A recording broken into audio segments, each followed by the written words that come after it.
বিশ্ব রাজনীতিতে উত্তেজনা যখনই বাড়ে, একটি প্রশ্ন বারবার সামনে আসে। যদি কখনো পূর্ণাঙ্গ যুদ্ধ শুরু হয়, ইসরায়েল এবং যুক্তরাষ্ট্র একসাথে মিলেও কি ইরানকে পরাজিত করতে সক্ষম হবে? আজকের বিশেষ প্রতিবেদনে আমরা বিশ্লেষণ করব 3 দেশের সামরিক শক্তি, সম্ভাব্য যুদ্ধের কৌশল এবং মধ্যপ্রাচ্যের ভূরাজনৈতিক বাস্তবতা। অনেক মহলে ইরানকে দুর্বল রাষ্ট্র হিসেবে বিচার করা হয়, তবে বাস্তব চিত্র সম্পূর্ণ ভিন্ন। ইরান বর্তমানে মধ্যপ্রাচ্যের অন্যতম বৃহৎ সামরিক শক্তি। দেশটির সক্রিয় সেনা সংখ্যা কয়েক লক্ষ। তাদের কাছে রয়েছে হাজার হাজার ব্যালিস্টিক মিসাইল এবং উন্নত ড্রোন প্রযুক্তি। প্রতিরক্ষা বিশেষজ্ঞদের মতে, ইরানের মিসাইল কার্যক্রম মধ্যপ্রাচ্যের সবচেয়ে বড় কৌশলগত হুমকিগুলোর একটি। ভৌগোলিক দিক থেকেও ইরানের অবস্থান অত্যন্ত সুবিধাজনক। দেশটি বিশাল এবং পাহাড়ি। স্থলযুদ্ধ পরিচালনা করা যে কোনো বাহিনীর জন্য দীর্ঘ ও কঠিন হয়ে উঠতে পারে। এর পাশাপাশি পারস্য উপসাগর এবং হরমুজ প্রণালীতে ইরানের শক্তিশালী নৌ উপস্থিতি রয়েছে। এই সমুদ্রপথ দিয়ে বিশ্বের উল্লেখযোগ্য অংশের জ্বালানি তেল পরিবহন হয়।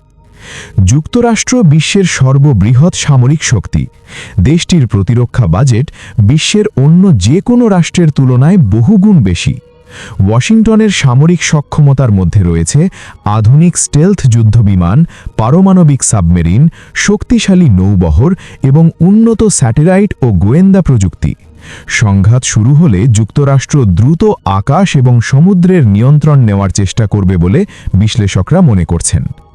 মধ্যপ্রাচ্যে প্রযুক্তিগতভাবে সবচেয়ে উন্নত সামরিক শক্তির একটি হল ইসরায়েল।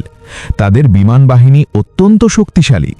আয়রন ডোম সহ একাধিক মিসাইল প্রতিরক্ষা ব্যবস্থা ইসরায়েলকে রকেট এবং মিসাইল হামলা থেকে সুরক্ষিত রাখে। এছাড়া গোয়েন্দা তথ্য সংগ্রহে ইসরায়েলের সক্ষমতা বিশ্বে অন্যতম শক্তিশালী বলে বিবেচিত। বিশ্লেষকদের মতে, প্রথম পর্যায়ে বিমান হামলার মাধ্যমে সংঘাত শুরু হওয়ার সম্ভাবনা রয়েছে।